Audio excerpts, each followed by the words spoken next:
매일 아침을 뉴스로 깨웁니다. 신율의 출발 새아침. 어제 김영란법에 대한 김영란 전 국민권익위원회 위원장의 기자회견이 있었습니다. 어제 기자회견에서 밝힌 김영란 위원장의 입장도 주목이 되지만 또 기자회견장 뒤에서 국민권익위 폐지를 주장하며 목 놓아 외치던 한 여인도 눈길을 끌 수밖에 없었습니다. 어제 기자회견에서 이 여인의 모습을 보면서 우리 사회에는 아직도 정말 자신이 억울하다고 생각하는 사람이 많구나. 그리고 자신의 억울함을 호소할 곳도 또 호소할 방법도 없는 사람들이 많구나 하는 생각을 했습니다. 김영란법의 기본적인 취지는 부정부패를 없애서 바로 이런 사람들의 억울함을 해소해 주는 것이라고 생각을 합니다. 다시 말해서 이른바 백 없는 사회를 만드는 것이 바로 김영란법의 가장 본래적인 취지가 아닌가 이런 생각이 드는데요. 바로 이런 측면 우리 국민들이 다시 한번 생각해야 되지 않을까라는 그런 생각을 할 수 있었던 날이었습니다. 어쨌든 우리가 추구해야 할 방향은 힘없고 돈 없어서 억울하다고 느끼지 않는 세상을 만드는 것, 바로 이것이 아닌가 그런 생각을 하게 됩니다. 신율의 출발 새 아침, 오늘 순서 시작합니다.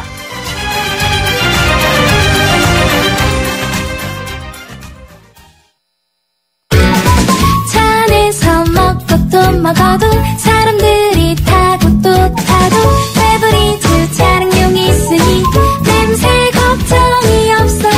상쾌한 드라이브 페브리즈 차량용과 함께 페브리즈 차량용. 뉴스를 읽어드립니다. 뉴스를 보여드립니다. 뉴스를 들려드립니다. 최영일의 뉴스 매거진. 예, 지금까지 들어온 뉴스 정리해 보겠습니다. 최영일 시사평론가 나와 계십니다. 안녕하십니까? 안녕하세요. 예, 오늘 정신이 없어요. 자, 수요일 한 주의 중반이니까요. 자, 오늘 카피는 어떤 겁니까? 오늘 카피 이름입니다. 이름. 호랑이는 죽어서 가죽을 남기고 사람은 죽어서 이름을 남긴다. 근데 호랑이는 죽어서 가죽을 남기기 때문에 호랑이가 지금 멸종 상태가 된 거예요. 그러게 말입니다. 네? 이 가죽을 남기지 말았어야 돼요, 이거야. 그럼 호랑이가 지금 많을 텐데. 역시 교수님 독특한 해석이신데요. 자, 오늘 첫 번째 이름은 뭐니 해도 리퍼트 대사죠. 예. 어제 오후에 퇴원했습니다. 예. 2시 좀 넘어서 퇴원하면서 기자 간담회를 했는데요. 예. 이제 굉장히 중요한 얘기들이었습니다. 이제 빨리 업무에 복귀해서 한미 협력을 위해서 노력하겠다. 그리고 이제 한미 동맹 문제 없다. 예. 근데 이제 더 친근하고 재미있었던 것은 간간히 한국어를 썼어요. 우리말로 동네 아저씨, 세준이 아빠로 살아가겠다. 우리나라 말로 한 거예요. 네. 이거. 또 비 온 뒤에 땅이 굳어진다. 이런 이야기도 있고요. 마지막엔 역시 같이 갑시다. 이렇게 이야기를 해서 예. 없었으면 좋았을 사건이지만 예. 어쨌든 쾌유하고 있어서 다행이고요. 그럼요. 개인적 인생사나 한미관계에 전화위복이 되길 바라봅니다.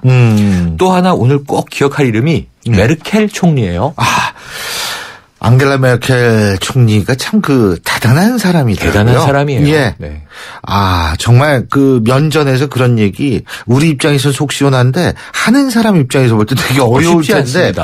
아주 담담하게. 왜 그런지 아세요? 몰라요. 그거는 역사 앞에 어떠한 열등감도 없고 그 역사의 잘못을 누구보다도 잘 인식하기 때문에 가능한 거예요. 당당하기 때문에. 예, 당당하기 때문에. 이게 또 전승국이면 맞아요. 무슨 또 이제 위세 부리는구나 그러겠지만 같은 패전국이고 맞습니다. 또 같은 전범 국가인데 역사의 시간이 흐르면서 이렇게 달라졌구나. 그러니까 일본은 정말 고개를 숙여야 되는데요. 아베 총리 애써 외면하는 모습이고 대신 중국은 지금 열광하고 있고 예. 우리나라도 이제 속 시원하다 이런 반응인데 한국에 방한하지도 않고 지금 이렇게 일본에 가서 인기를 끌고 있는. 그래서 저는 교수님 독일에 계셨으니까 혹시 메르켈하고 친하신가? 그런 생각도 했는데. 제가 어떻게 친해요. 소개팅하거나 그러시지 않았어요? 나이 차이가 얼만데 지금. 네, 54년생입니다. 그렇죠. 근데요, 저는 사실 앙겔라 메르켈 독일 총리 이렇게 보면서 두 가지를 제가 느꼈는데 첫 번째는 역시 유럽의 외교의 가장 중요한 기본적인 가치는 인권. 이게 사실 역사의식도 인권에 관한 문제거든요. 맞습니다. 그래서 역시 인권과 관련된 역사 문제 이런 것이다라는 생각도 들었고 두 번째는 제가 독일에서 박사학위를 했다는 사실에 대해서 굉장히 자부심을 느꼈어요. 내 젊은 날에 이런 땅에서 10년을 보냈다는 사실이 이렇게 헛되지 않았구나 하는 생각이 들었는데 어쨌든 일본은 안겔라 메르켈 독일 총리의 얘기를 듣고서 네. 뭔가 뜨끔하는 게 있어야 되는데 속으로 뜨끔하는지 모르지만 겉으로 반응이 없어요. 반응이 없습니다. 오히려 또 일본 외무상은 부적절한 발언이었다는 뭐 이렇게 논평도 냈고요. 조금 반응이 안 좋고. 자신의 발언이 부적절한 게 아니고. 그러니까요. 그다음에 이제 또 일본 야당 대표를 만나서는 이제 위안부를 성노예였다. 이거 해결해야 한다. 예. 돌직구를 알렸습니다. 어제 일본은 애써 우회적 표현으로 역사 언급을 했다. 이게 진보 아사히 신문이라든가 혹은 도쿄 신문 같은 경우는 굉장히 역사 문제에 대한 이야기를 많이 썼는데 네. 산케이 신문이나 요미우리처럼 조금 보수적인 신문들은 주로 뭐 원전 문제 혹은 협력하기로 했다. 유엔 상임위원회 개혁에 일본과 독일이 함께 힘을 모으기로 했다. 역사 문제는 살짝 언급해서 이게 온도차가 많이 났습니다. 어쨌든 메르켈 총리의 이제 주요한 얘기는 과거사를 직시하고 정리해야만 화해의 전제를 만들 수 있다. 이런 이제 메시지였는데요. 네. 어쨌든 이게 저는 숙연했던 부분이 독일 잘났다 이런 얘기가 아니고 독일은 사죄했고 용서하고 과거사를 직면했고 또 프랑스와 같은 한때는 원수 같던 나라가 관용을 베풀어줘서 유럽 통합이 이루어질 수 있었다. 그래서 또 주변 국가들에게 공을 돌리기도 했거든요. 이런 겸손하고 예의를 갖춘 하지만 정말 전국을 찌르는 이런 화법이 참 인상 깊었다. 이런 생각을 했어요. 메르켈 총리 멋있습니다. 저희 집사람도 저랑 이제 같이 독일에 계속 있었는데 어제 그런 얘기를 하더라고요. 메르켈 총리가 그런 얘기를 하게 됐던 가장 근본적인 이유 중에 하나가 이 동독 치하에서 살았기 때문이 아니냐. 그랬죠. 맞습니다. 서독에서 태어났어요. 태어나기는. 함부르크에서 태어났는데 예. 근데 아버지를 따라서 동독으로 갔죠. 그래서 성장은 모두 동독에서 했어요. 근데 제가 볼 땐 거기서 온갖 우여곡절을 다 겪으면서 굉장히 강한 사람이 됐구나. 맞습니다. 라는 생각도 들고 제가 볼 땐 또 하나 개인이 강한다고 되는 건 아니거든요. 그 사회적 분위기가. 공동체가. 예, 사회적 분위기가 그렇게 자신의 잘못, 과거를 솔직히 인정하고 다시는 그런 것을 반복하지 않으려는 그런 생각을 갖고 있는 분위기 때문에 가능하다. 얘기죠. 이런 생각이 네. 드는데 일본은 반만 쫓아가는 게 아니라 반의 진짜 반만. 뭐 한 2억분의 1만 쫓아갔으면 참 좋겠다는 생각이 들어요. 예? 네. 오늘 아침 어쨌든 두 이름 리퍼트 대사 미국인 그리고 이제 독일 총리 메르켈 안겔라 메르켈 기억해 주시고요. 그리고 이제 우리나라 이름으로 넘어오면 이제 김영란입니다. 그렇죠. 어제 오전 10시 김영란 전 국민권익위원장 소속돼 있는 서강대에서 어제 기자회견을 열었습니다. 뭐 해외 학회 나갔다가 하루 일찍 돌아왔고요. 네. 가장 많이 들렸던 말은 아쉽다는 얘기였어요. 원안과 비교하면서 네. 이해충돌 방지 조항 빠졌고요. 뭐 또 이 100만 원 미만 금액에 대해서 과태료 부과한 거 좀 안 좋아하는 것 같습니다. 네. 뇌물죄로 처벌해도 되는 것을 왜 이것을 이제 과태료로 굳이 바꿨느냐. 후퇴했다 그러더라고요. 네, 또 가족의 범위가 왜 배우자로 제한됐느냐 이런 문제 등등 좀 섭섭한 느낌이었고. 전두환 전 대통령 네. 일가 얘기도. 맞습니다. 예. 일가족 비리에 대해서 척결할 수 있는 게 이거다. 이게 사립학교 교직원, 언론사 임직원이 포함됐기 때문에 위헌은 아니라고 본다. 예, 이런 그거 잘 해석을 됐다. 밝혔고요. 그 얘기죠 뭐. 어쨌든 통과에 의의가 있고 필요했던 법인 만큼 초기부터 위헌 논란의 대상으로 보기보다는 예. 향후 보완돼 나갔으면 좋겠다. 근데 여야 국회 정치권에서는 어쨌든 존중합니다. 인데 어떻게 보완할지는 아직은 미지수고요. 예. 김영란법, 김영란. 이 김영란 이 현재 교수죠. 이분은 예. 김영란법이라고 부르지 말아달라. 저는 그 얘기 하실 줄 알았어요. 네, 부정청탁 금지법이라고 불러달라 이렇게 얘기했습니다. 예. 아니. 근데 왜 전두환법 있잖아요. 네. 네? 이게 안 좋은 법 이름에도 사람 이름이 들어가지 않습니까? 맞습니다. 근데 이 좋은 법 이름에도 사람이 들어가서 이걸 잘 구분해야 되는데. 맞습니다. 예. 거기에 또 가끔 이제 안타깝게 희생자 이름이 들어가는 것도 그런 있고요. 경우도 있죠. 또 맞습니다. 아동 뭐 범죄라든가. 예, 맞습니다. 자, 잊을만 하면 등장하는 이름이 나왔습니다. 전 누군지 홍준표 압니다. 경남도지사입니다. 맞습니다. 딩동댕. 다음 예. 달부터 무상급식을 중단, 폐지한다. 과격행보인데요. 뭐 이제 계속 주장해 왔던 맥락이 있어요. 예. 진주의료원 폐업 사태도 있었고요. 최근에 또 보편적 복지대 선별적 복지 구도 여기서 이제 우리는 선택적 복지로 간다 예. 이런 건데 문제는 이게 급박한 시행이라는 겁니다. 지금 교육청 뭐 교육감 난리가 났고요. 예. 또 이게 지역 사회에서도 학부모들의 의견은 물어봤나 뭐 이런 이제 또 역풍이 불고 있습니다. 예. 지켜봐야 되는데 어쨌든 다음 달부터 경남 지역은 초중고생 중 6만 명 정도 어려운 학생들만 계속 무상급식이 유지되고요. 22만 명에 달하는 학생들은 학부모가 유상으로 급식비를 부담해야 되는 상황이 됐고요. 예산은 만들어져 있거든요. 600억이 넘는 예산을 어떻게 전용하냐면 서민자녀 교육지원비로 쓰겠다. 그래서 이제 교육교재라든가 혹은 뭐 학원 수강 이런 바우처로 제공을 한다 이런 부분이어서 요거 지금 도의회의 가결을 받아야 되거든요. 예. 또 의회에서 한번 시끌시끌할 것 같습니다. 바우처로 이렇게 하는 게 취지는 뭐 제가 볼 때는 그것도 취지도 좋을 수 있는데 이게 바우처 쓰고 뭐 이렇게 되면 애들의 가슴에 혹시 멍이 들 수도 있다. 그런 게 좀 미묘한 문제죠. 그게 굉장히 또 중요하고 쓸 수 있는 데가 있고 없는 데가 있고 이렇게 되면 상당히 그런 부분이 좀 안타깝습니다. 그래서 이제 야당은 아이들에게 눈칫밥을 먹게 하는 나쁜 도지사다. 뭐 이런 이야기를 이제 비난을 쏟아내고 있는데요. 예. 또 오늘 홍준표 지사와 형제 관계는 아니고 홍영표 통일부 장관 예, 후보 오늘 이제 인사청문회입니다. 사실 이미 이제 이 유일호 국토교통부 장관 어제 보고서 채택됐고요. 또 그제 이미 이제 유기준 두 사람도 형제는 아닙니다. 네, 형제 아닙니다.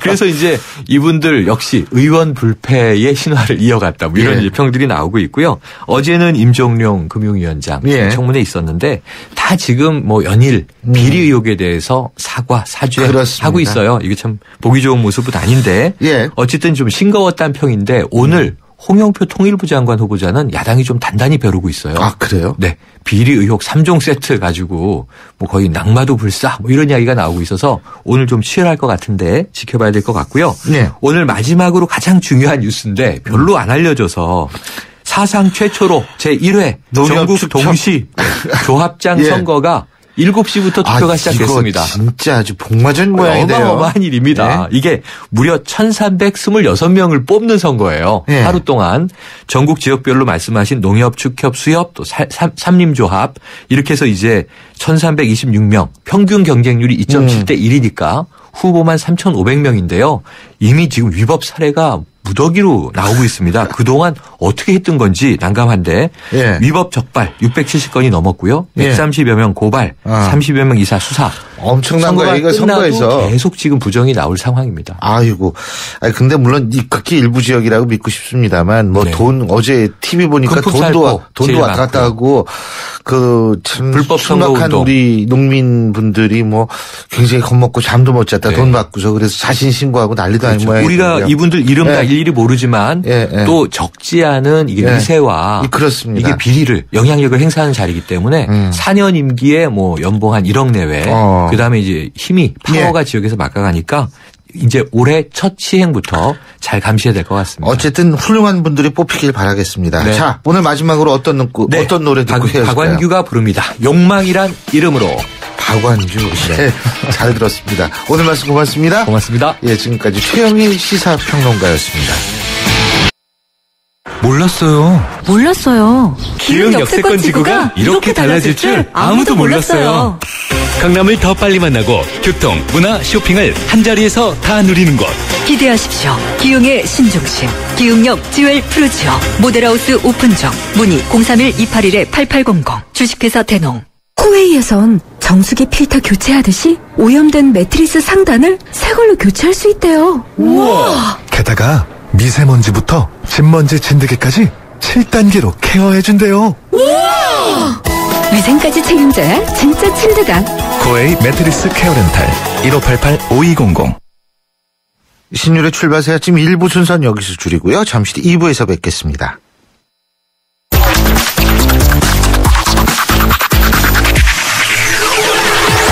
신율의 출발 새아침. 신율의 출발 새아침 2부. 오늘은 나경원 국회 통일외교위원회 위원장과의 인터뷰 준비되어 있습니다. 광고 듣고 나경원 위원장 만나보겠습니다.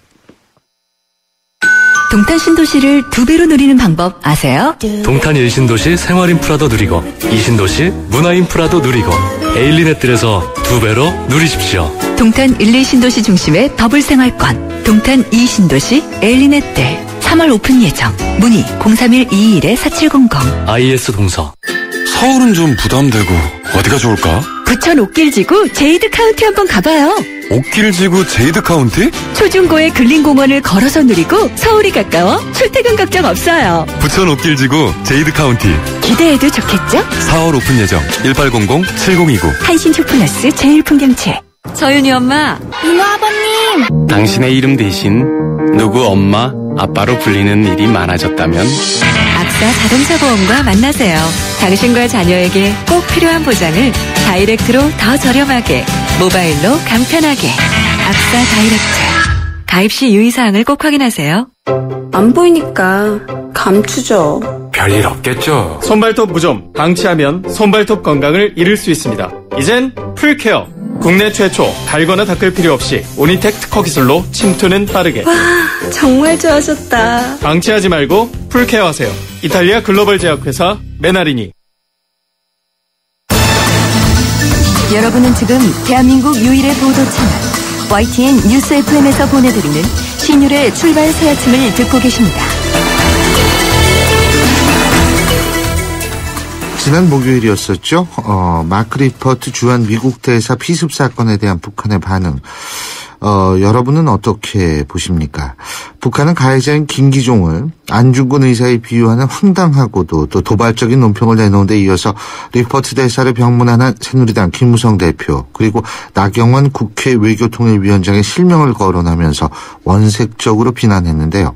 북미 관계 악화는 물론 혹여 이번 사건의 파장이 사드 배치 등 한미 간 현안에까지 미치는 건 아닐지 이런 의견들이 나오고 있습니다.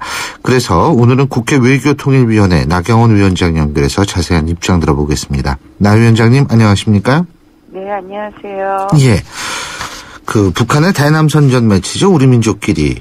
여기 매장해버려야 할 대결 쓰레기 이런 제목의 글에서 위원장님을 비롯해가지고 김무성 대표 이런 실명이 거론되면서 비난이 됐는데 사실 이 제목 자체도 이렇게 보면 이걸 어떻게 보십니까라는 질문 자체가 저는 좀 민망해지는 것 같아요. 화도 안 나시죠? 예. 너무 제목 자체가 참 너무 섬뜩하죠. 기가 막힌 얘기예요. 하여간 이 사람들 어떻게 말을 이런 식으로 쓰는지. 근데 어쨌든 말씀하시죠. 아니요. 최근에 이제 주한 미 대사 마크 리퍼트 대사에 대한 내사 사건에 대해서도 굉장히 원색적으로 발언했잖아요.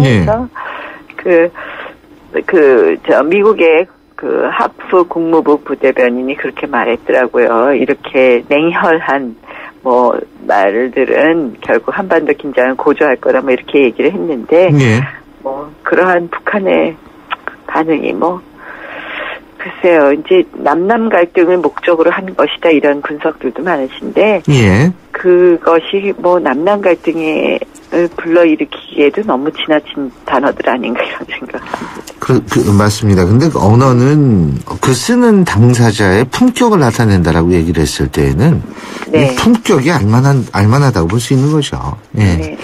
근데 지금 어쨌든 북한은 우리 정부 여당이 종북몰이를 하고 있다 이런 비판을 하고 있는데 일단은 지금 상황이 종북몰이라고 보십니까? 우리 나 위원장께서는? 지금 일단은 좀 수사를 지켜보자라는 그런 것도 있고요. 무슨 정부 여당은 지금 수사를 객관적으로 하겠다는 거 아닙니까? 그래서 그렇죠. 정부는 그래서 저는 이제 여당 쪽에서 너무 지나치게 이제 이렇게 종북 이야기를 미리 할 필요는 없다고 생각을 합니다. 그래서 그동안 이제 이렇게 시각들을 여당과 야당이 다 시각을 내놨는데요. 저는 예전부터도 그렇고 이 사건도 마찬가지고 수사를 지켜보면 될 것 같습니다, 우리가. 그래서 몰이를 한다 안 한다 이런 이야기도 할 필요 없다고 생각합니다. 알겠습니다. 그러니까 지금은 좀 여당도 그렇고 모두가 지켜볼 시간이지 미리 예단하고 얘기하시기는 아니다. 이런 말씀이신 것 같아요. 그러니까 그렇죠? 아니라고 야당도 얘기할 거 없고 그게 아니다라고 얘기할 것도 없고요. 왜냐하면 이제 수사 중인 사건을 너무 정치적으로 여야가 해석을 해버리면 수사 결과가 나와도 국민들께서 안 믿더라고요. 안 믿으시더라고요. 그래서 좀 수사 중인 사건은 여야가 다 지켜보는 게 좋을 것 같다는 생각입니다. 그리고요. 이 북한의 입장에서 볼 때 좀 민감한 게 북한 인권법 제정이 아닌가 이런 생각이 드는데 우리 나경원 위원장께서 취임 직후에 국회가 선제적으로 좀 나서겠다. 남북 관계에 있어서. 그러면서 북한 인권법 제정 얘기하셨죠. 그렇죠? 선제적 대응은 조금 더 남북 정색 관계를 좀 푸는 데 있어서 국회가 좀 유연하게 대응하겠다는 것이고요. 북한 인권법은 이제 저희 외통위의 가장 현안 법안이기 때문에 거기에 대한 말씀을 드린 거죠. 그렇군요. 어쨌든 지금 북한 인권법 제정 그렇다면은 그것이 이번 4월 국회에 가능하다고 보십니까? 지금 사실은 문재인 대표도 조금 전형적인 말씀을 하셨고, 예. 우윤근 원내대표도, 그저께인가요? 굉장히 전향적인 말씀을 하셨어요. 그래서 제가, 이 의중을 들어보면, 예. 야당의 우윤근 원내대표도 이 4월 국회 안에 좀, 처리되는 거에 대해서 굉장히 긍정적인 생각을 가지고 계시더라고요. 그래서 지금 사실 이제 법안 심사 소위에서 한 두어 차례 이상 그 북한 인권법 갖고 회의를 했거든요. 네. 그래서 대안을 이제 만들고, 그러니까 대안을 만드는 것보다도 이제 이 구체적으로 조문별로 대조표를 만들어서 조금 한번 여야 간사들이 조금 더 활발하게 4월 우리 회기 전에 접촉을 한다면 4월 국회에서도 충분히 가능하다고 생각을 합니다. 예. 근데 이제 야당 간사님이 열심히 해주셔야 되는데요. 여당 간사님도 그렇지만 이제 야당의 지도부와 이제 또 우리 외통위 야당 의원들과의 또 조율이 중요하지 않을까 이렇게 생각합니다. 예. 그런데 사실 지금 북한 인권법의 기본적인 취지는 공감한다고 말씀하셨지만 뚜렷하게 내부 세부적인 내용에서 장점이 있나요? 북한 인권법이요? 장점이라는 쟁점이요. 쟁점. 예. 두 가지 쟁점이 있습니다. 예. 하나는 북한 인권 재단을 설치하는 문제하고, 예.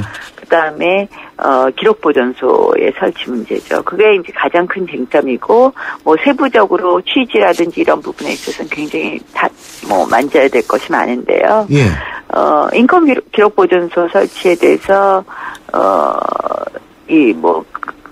인권 기록 보존소라는 용어도 적절치 않고 이러한 정보를 수집한다면 통일부에 두자, 법무부에 두자 이런 다툼이 있고요. 예. 인권재단이 지나치게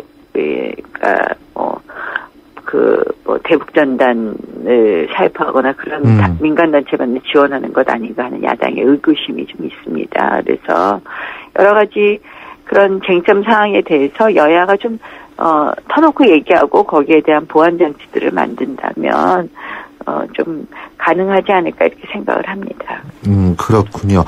그리고 마크 리포트 대사 같은 경우에 다행스럽게 이제 건강하게 퇴원을 했는데 한미 관계에 어떤 영향을 미칠 거라고 보시진 않으시죠? 이번 사건이. 마크 리포트 대사도 비 오는 데 땅이 굳어진다고 얘기했는데요. 네. 제가 사실 병문안 가서 얘기해드렸어요. 거꾸로 네, 알려줬네? 네, 예. 제가 미국의 상하 양원 외교위원장한테 레터를 보냈었는데요. 서한에다 이제 그 이야기를 썼다 그러면서 얘기해줬는데,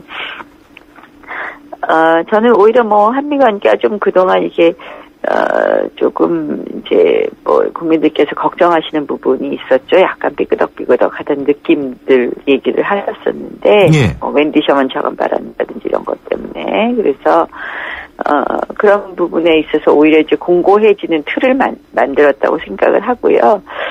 조금,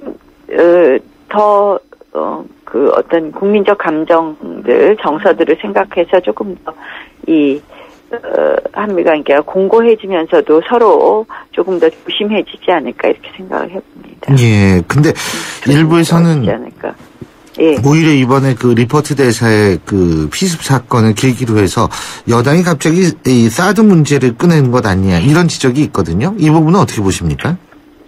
여당이 갑자기 사드 문제를 꺼냈다고 하면서 발언 중에 원유철 정책의장 발언하고 제 발언을 인용을 했던데요. 예. 저는 제가 그걸 먼저 지금 당장 도입하자고 얘기한 것도 아니고 당장 배치해야 된다고 얘기한 것도 아니고요. 시사 프로그램에서 질문이 왔기에 사드에 대한 제 견해를 이야기한 거거든요. 그래서 지금 특히 정부 측에서도 미국이 이에 관해서 어떠한 입장을 표해오거나 요구를 해오거나 이런 의논을 해온 것이 없기 때문에 정부에서도 전혀 지금 당장 뭘 할 생각은 전혀 없습니다. 그래서 이거는 왜 이렇게 언론이 기사를 썼는지 조금 의문스러운 부분이 있고요. 예.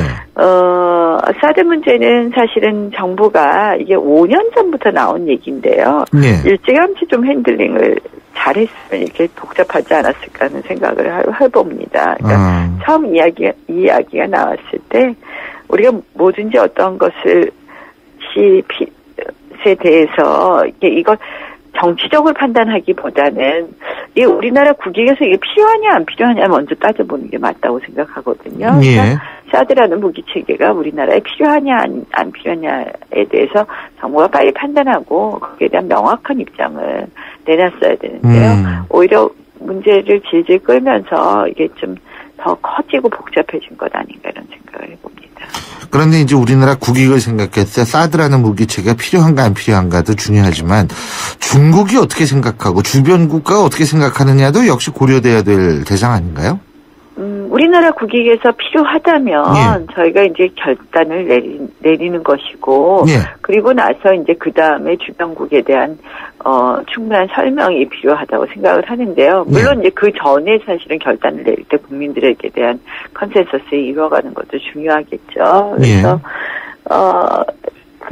저는 중국이 어떻게 생각하느냐 문제도 만약에 그게 이제 미국이 주한미군에 배치를 하고 싶다 이런 뜻이라면 우리가 설득하는 것도 중요하지만 미국이 설득해야 되는 것도 있지 않나 이런 생각을 해봅니다. 미중 간의 대화가 먼저 있어야 되는 것 아닌가 이런 생각도 해봤습니다. 예, 요거는 좀 다른 얘기인데요. 그 리포트 대사의 피습을 계기로 해서 이제 온 국민들이 굉장히 미안한 감정을 갖고 뭐 이렇게 접근하지 않았었습니까? 근데 일부에서는 좀 오버한다. 예?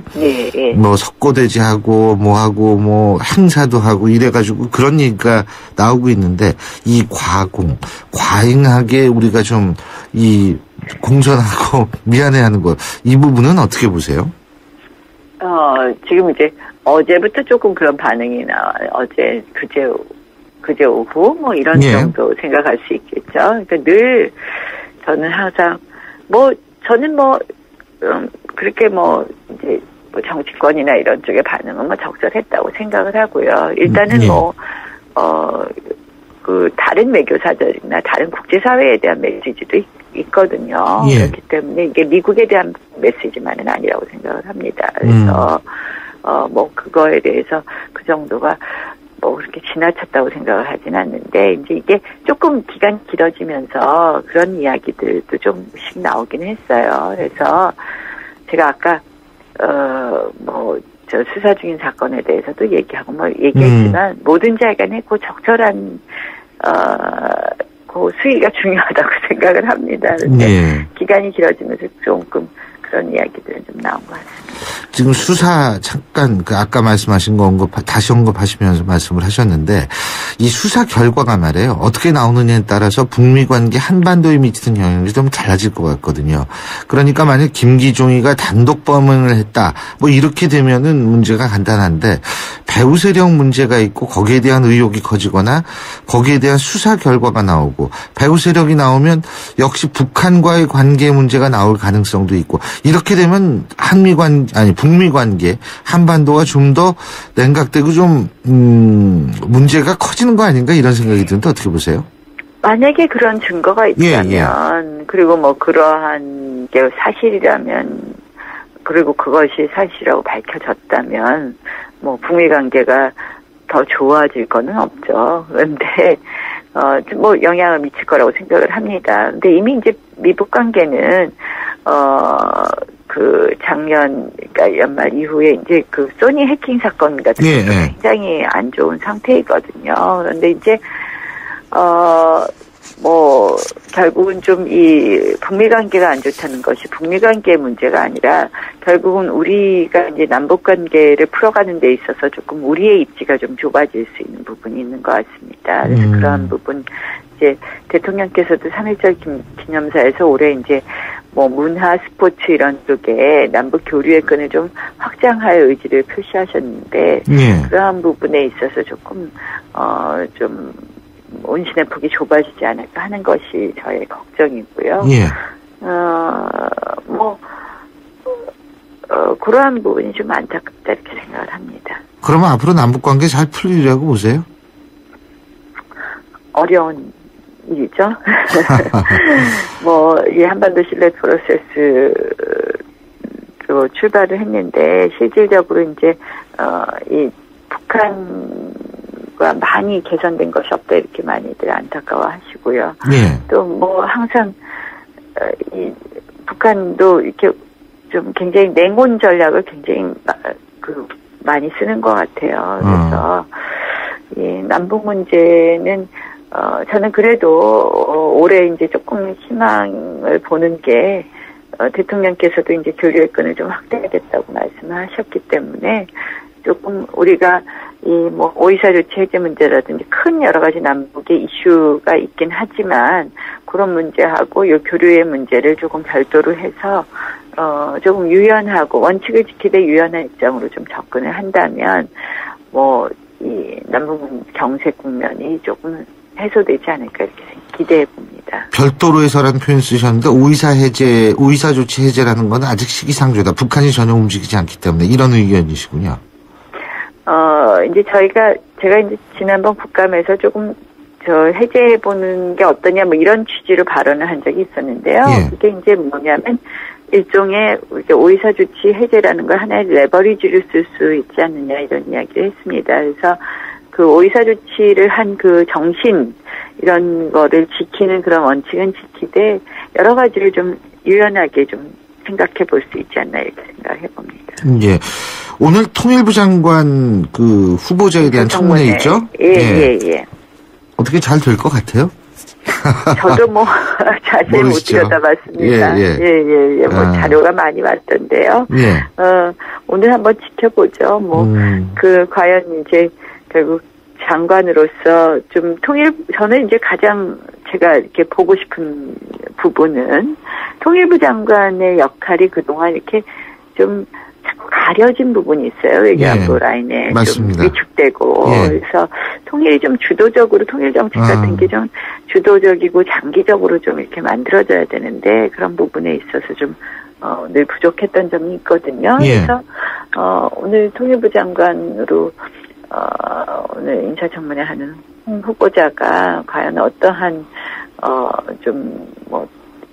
남북관이라든지 통일관을 가졌느냐 또 그것을 어떻게 실천할 수 있는 능력이 있느냐 그게 가장 중요한 것 같아요. 그래서 그거 한번 좀 보고 싶습니다. 오이사 조치 유연하게 대처해야 된다고 말씀하셨는데 홍 장관 후보자의 이념 편향성이 지금 논란이 되고 있습니다. 그죠? 뉴라이트 계열 기구에서 활동했다. 뭐 이런 얘기가 나오는데 어떻게 보시죠? 뭐 뉴라이트에서 하면 다 이념 편향성이 있고 뭐 이렇게 봐야 되는지도 좀 더 봐야 될 것 같아요. 이 정부 뭐 통일 정책을 처음부터 박근혜 대통령하고 호흡 맞춰서 계속해서 디자인하고 논의했다고 하니까 조금 더 지켜보죠. 오늘 뭐 청문회 좀 한번 들어보겠습니다. 예, 잘 알겠습니다. 빨리 나가셔야 될 것 같아요. 그죠? 네. 예. 오늘 말씀 여기까지 듣죠. 고맙습니다.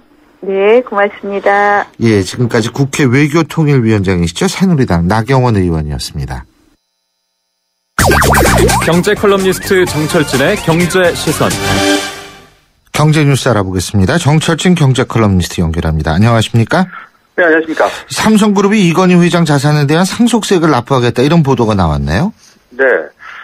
이게 이제 보도 자체로는 뭐 당연한 거 아니겠습니까? 이제 앞으로 상속세를 납부하겠다. 이제 어젯밤에 한 공중파에서 단독 보도를 한 건데요.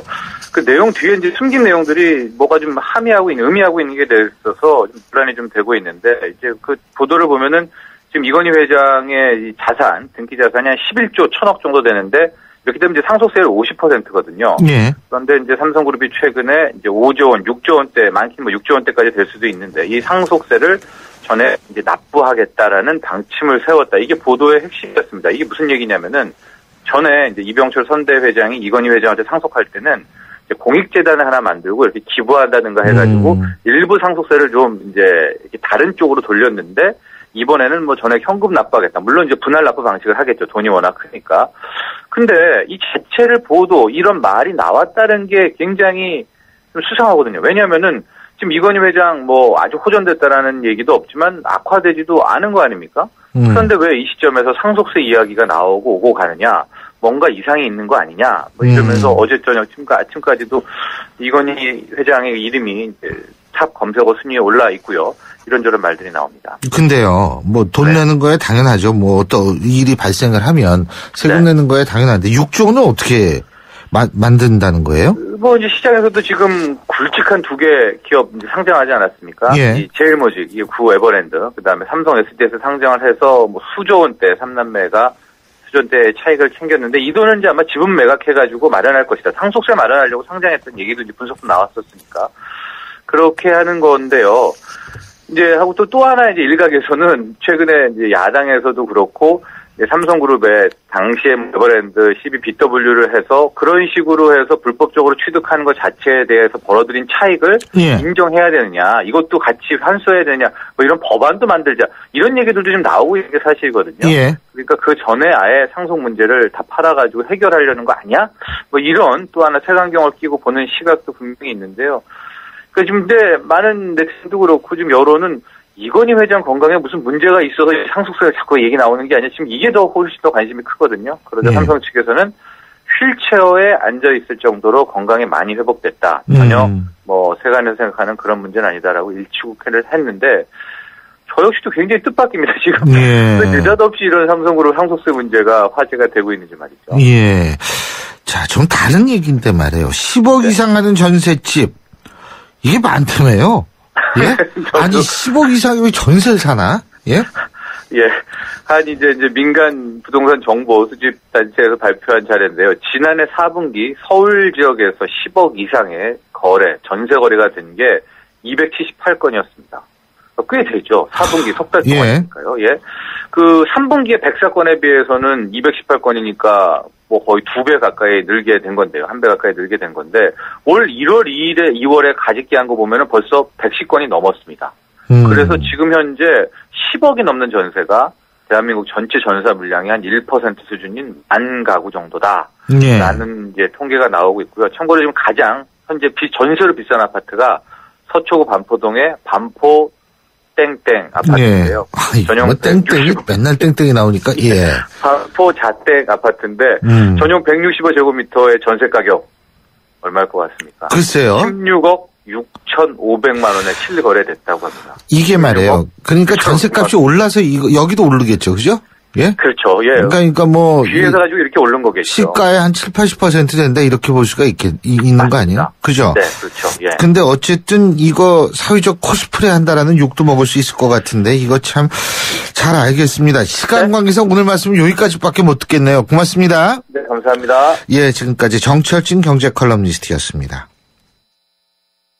에이스 고객 이정재, 침대를 말하다. 가구는 디자인만 보고 사도 되지. 근데 침대를 그렇게 사봐라. 아침에 어떻게 되겠어. 잡았으면 알 텐데. 침대는 가구가 아니다. 침대는 에이스다. 에이스 침대. 2015년 3월 심장박동이 빨라진다. 모든 것이 다이내믹해진 All New Tucson. 사전계약 실시. Go Dynamic Tucson. New thinking, new possibilities. 현대자동차. 이천 어디에 사시겠습니까? 이천의 새로운 중심을 생각한다면, 이천의 더 큰 내일을 생각한다면, 이천이 준비하고 한양이 짓는 젊은 도시를 만나십시오. 이천이 준비한 젊은 새도시, 이천 증포 새도시 한양 수자일. 문의 1899-6316. 주식회사 한양.